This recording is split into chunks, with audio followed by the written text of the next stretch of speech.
প্রশান্ত মহাসাগরের দক্ষিণ পশ্চিমে অবস্থিত একটি দেশ হচ্ছে নিউজিল্যান্ড, যা অস্ট্রেলিয়া থেকে প্রায় 2000 কিলোমিটার পূর্বে অবস্থিত। এটি বিশ্বের দ্বিতীয় সবচেয়ে শান্তিপূর্ণ দেশ। বিশাল পর্বতমালা, সুন্দর প্রাকৃতিক দৃশ্য এবং উচ্চমানের অর্গানিক খাবারের জন্য নিউজিল্যান্ড বিশ্বজুড়ে বিখ্যাত। আপনারা অনেকেই হয়তো জানেন, বিখ্যাত cinema Lord of the Rings মুভিটির শুটিংও কিন্তু এই নিউজিল্যান্ডের সুন্দর উপত্যকাগুলিতে হয়েছে। নিউজিল্যান্ডের অসাধারণ প্রাকৃতিক সৌন্দর্যের সাথে পশুপালনের ঐতিহ্য গভীরভাবে মিশে আছে। নিউজিল্যান্ডের অর্থনীতিতে পশুপালনের গুরুত্ব অপরিসীম। দুগ্ধ ও মাংস উৎপাদনের জন্য বিখ্যাত এই দেশটিতে প্রচুর সংখ্যক গবাদি পশু ও ভেড়া পালন করা হয়, যা দেশের অন্যতম প্রধান রপ্তানি পণ্য। বর্তমানে সেখানে প্রায় 2.7 কোটি ভেড়া রয়েছে, যেখানে মানুষের সংখ্যা মাত্র 51 লাখ। নিউজিল্যান্ড মূলত প্রধান 2টি দ্বীপ সহ অনেকগুলো ছোট ছোট দ্বীপ নিয়ে গঠিত। দক্ষিণ দ্বীপ এবং উত্তর দ্বীপ বিশ্বে যথাক্রমে 12তম এবং 14তম বৃহত্তম দ্বীপ। নিউজিল্যান্ডের মোট আয়তন প্রায় 2,68,021 বর্গ কিলোমিটার। যদি নিউজিল্যান্ডের সাথে বাংলাদেশের তুলনা করি, তবে আয়তনে বাংলাদেশের তুলনায় নিউজিল্যান্ড প্রায় দ্বিগুণ হলেও বাংলাদেশের জনসংখ্যা নিউজিল্যান্ডের জনসংখ্যার তুলনায় প্রায় 35 গুণ বেশি। আবার যুক্তরাজ্য, আয়ারল্যান্ড এবং জাপানের মতো উন্নত দেশগুলোর মতো নিউজিল্যান্ডের জলবায়ু নাতিশীতোষ্ণ। এই ধরনের জলবায়ু বিশ্বের অনেক ঘনবসতিপূর্ণ অঞ্চলে পাওয়া যায়, যেমন পশ্চিম Europe, Vancouver, Mexico city, Johannesburg এবং দক্ষিণ পূর্ব অস্ট্রেলিয়ার বাসযোগ্য অংশ। কিন্তু বড় একটি ব্যতিক্রম হচ্ছে নিউজিল্যান্ড, যেখানে মানুষের বসবাসের জন্য খুবই ভালো জলবায়ু, বৃহত্তর আয়তন এবং উন্নত জীবন ব্যবস্থা থাকা সত্ত্বেও এর জনসংখ্যা তুলনামূলকভাবে অনেক কম। এবং আপনি জানলে অবাক হবেন, দেশটির মোট ভূমির প্রায় 80% জায়গায় মানুষ বসবাস করে না। কিন্তু এমনটা হওয়ার কারণ কি? কেন নিউজিল্যান্ডের 80%ই খালি? চলুন জেনে নেওয়া যাক। যদি নিউজিল্যান্ডের মানচিত্রটি খেয়াল করেন, তবে দেখতে পাবেন যে নিউজিল্যান্ড মূলত 2টি প্রধান দ্বীপ নিয়ে গঠিত এবং এই 2টি দ্বীপের মধ্যে বিশাল পার্থক্য রয়েছে। নিউজিল্যান্ডের মোট জনসংখ্যার 3/4 বেশি জনগণ উত্তর দ্বীপে, আর বাকি 1/4 কম জনগণ বৃহত্তর দক্ষিণ দ্বীপে ছড়িয়ে ছিটিয়ে বাস করে।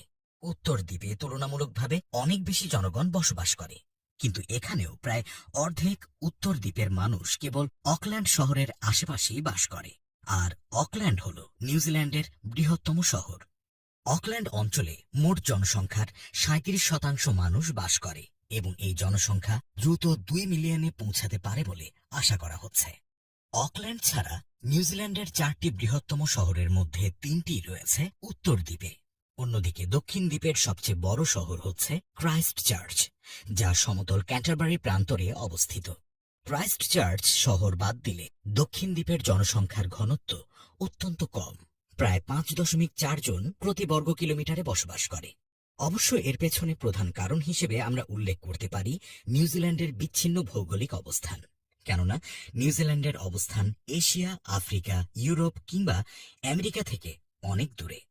নিউজিল্যান্ডের নিকটতম স্থলভাগ অস্ট্রেলিয়া হলেও এটি তাসমান সাগরের ওপারে প্রায় 2000 কিলোমিটার দূরে। অস্ট্রেলিয়ার বাইরে নিউজিল্যান্ডের চারপাশে হাজার হাজার কিলোমিটার পর্যন্ত শুধু সমুদ্র দিয়ে ঘেরা। এমনকি আজকের বিশ্বেও নিউজিল্যান্ডের বিচ্ছিন্নতার কারণে বিমান বা নৌ পরিবহনে পৌঁছাতে অনেক বেশি সময় লাগে। নিউজিল্যান্ডে প্রথম মানব বসতি স্থাপন করে মৌরি জনগণ। 758 সালে কুপ নামে এক মৌরি সর্বপ্রথম নিউজিল্যান্ড আবিষ্কার করে। কুপ একজন মৎস্যজীবী ছিলেন এবং খাবারের খোঁজে বড় বড় জাহাজে করে সমুদ্রের পথে বের হতেন। একদিন তারা একটি পাহাড়ি দ্বীপ দেখতে পান, যা ছিল নিউজিল্যান্ড। সেখানে প্রচুর সামুদ্রিক খাবার, মেষ পালন এবং ফল ফসল ছিল, কিন্তু তেমন কোনো মানুষ দেখছিলেন না।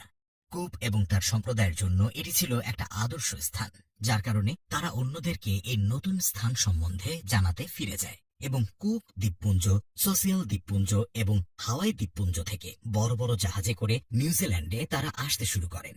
ধীরে ধীরে মৌরি জনগণ নিউজিল্যান্ডে বসতি স্থাপন করতে শুরু করে। 17শো শতাব্দী পর্যন্ত মৌরি জনগণ শান্তিপূর্ণভাবে নিউজিল্যান্ডে বসবাস করছিল। বাইরের বিশ্ব থেকে দূরে থাকার কারণে তাদের কারো সাথে কোনো রকমের শত্রুতা ছিল না এবং এর ফলে তারা নিরাপদেই ছিল। কিন্তু তাদের এই শান্তি খুব দ্রুত ভেঙে পড়ে যখন পশ্চিমা জাতিগুলো তাদের শক্তি বৃদ্ধি করতে অন্যান্য দেশগুলোতে যাওয়া শুরু করে। 1642 সালে ডাচ অভিযাত্রী আবেল তাসমান নিউজিল্যান্ড আবিষ্কার করেন, কিন্তু স্থানীয় মৌরি জনগণের সাথে তার যুদ্ধ হয় এবং তিনি ফিরে যেতে বাধ্য হন। পরে 1769 সালে ব্রিটিশ অফিসার জেমস কুক নিউজিল্যান্ডে পৌঁছান, কিন্তু তার সঙ্গীদের সাথে মৌরি জনগণের সংঘর্ষ হলে জেমসকে ফিরে যেতে হয়। তবে তিনি নিউজিল্যান্ডের একটা বিস্তারিত মানচিত্র তৈরি করে ফেলেছিলেন। 1800 শতাব্দীর মাঝামাঝি ব্রিটিশরা নিউজিল্যান্ডে প্রবেশ করতে শুরু করে এবং মৌরি জনগণের সাথে চুক্তি করার চেষ্টা করে। তারা তাদেরকে বাণিজ্য এবং মুনাফার প্রলোভন দিয়ে নিউজিল্যান্ডে তাদের পোর্ট স্থাপন শুরু করে। তার 100 বছর পর ব্রিটিশরা নিউজিল্যান্ডের সম্পূর্ণ নিয়ন্ত্রণ নিয়ে নেয়। 1840 সালের দিকে নিউজিল্যান্ডে মৌরি জনগণের জনসংখ্যা ছিল প্রায় 2 লাখ, কিন্তু পরবর্তী 100 বছরে তাদের সংখ্যা কমে 40,000-এ এসে পৌঁছে যায়। মৌরিদের জনসংখ্যা হ্রাসের পিছনে দুইটা প্রধান কারণ ছিল। প্রথমত, ইউরোপীয়রা যখন নিউজিল্যান্ডে আসতে শুরু করে তারা কিছু রোগ নিয়ে আসে যা মৌরি জনগণের জন্য নতুন ছিল এবং তারা এর বিরুদ্ধে কোনো প্রতিরোধ ক্ষমতা গড়ে তুলতে পারেনি, আর এর ফলে অনেক মৌরি জনগণ এই রোগে আক্রান্ত হয়ে মারা যায়। দ্বিতীয়ত, 1900 শতাব্দীতে নিউজিল্যান্ড একটি সহিংস অঞ্চলে পরিণত হয়। 1845 সালে ল্যান্ড ওনারশিপের উপর মৌরি এবং ব্রিটিশদের মধ্যে সংঘর্ষ শুরু হয়, যা পরবর্তী 40 বছর ধরে চলতে থাকে। আর এই সংঘর্ষে মৌরি জনগণের মধ্যে প্রচুর মানুষ মারা যায়। 1881 সালে মৌরি জনগণের অনেককেই হত্যা করার পর এরপর থেকে ব্রিটিশ সরকার স্থানীয় জনগণকে নির্বাচনী প্রক্রিয়ায় অন্তর্ভুক্ত করে এবং বিভিন্ন উন্নয়ন প্রকল্পে তাদেরকেও অন্তর্ভুক্ত করে। কিন্তু সেই সময় নিউজিল্যান্ডের উত্তরাঞ্চলে উন্নয়নমূলক প্রকল্প করা গেলেও দক্ষিণাঞ্চলে এখনকার মতো বেশিরভাগ জায়গা ফাঁকা রয়ে যায়, কারণ এই অঞ্চলে বসবাস করা বা উন্নয়ন প্রকল্প নির্মাণ করা অত্যন্ত কঠিন। কেননা নিউজিল্যান্ডের দক্ষিণাঞ্চলে অনেক উঁচু উঁচু পাহাড় রয়েছে এবং এর সাথে সাথে সেখানকার ভূমি খুব একটা উর্বর নয়। এর ফলে এখানে খনন বা কৃষি কার্যক্রম চালানো সম্ভবপর হয়নি এবং মানব বসতিও গড়ে ওঠেনি। পর্বতমালা, বৃষ্টিপাতের অস্বাভাবিক ধরন এবং চাষযোগ্য মাটির অভাবে নিউজিল্যান্ডের বিশাল অংশই কৃষির জন্য অনুপযুক্ত।